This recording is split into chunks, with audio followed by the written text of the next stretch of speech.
is going to rewrite the growth story of India in many ways. And this is very important because it brings a first of its kind initiative in the country where private entities will source and operate modern technology trains.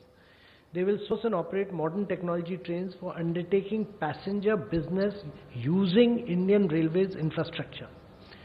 And this creates a win-win situation for Indian Railways as well as investors by tapping into the potential of huge, massive unmet demand in passenger business.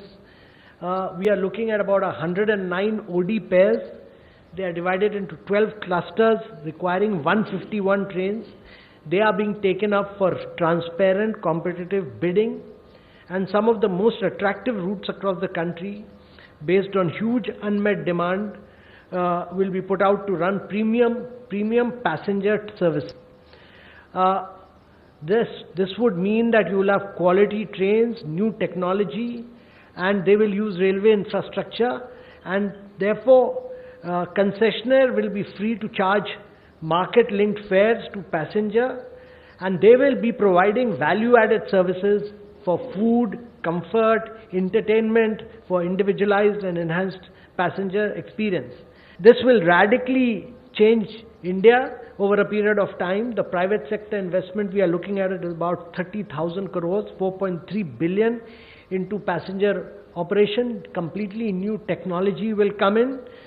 वहीं railway स्टेशनों का विकास कैसे होगा, यहाँ कैसी सुविधाएं होंगी, इस बारे में भी अमिताभ कांत ने कई बातें साझा की. The Prime Minister has talked about it earlier.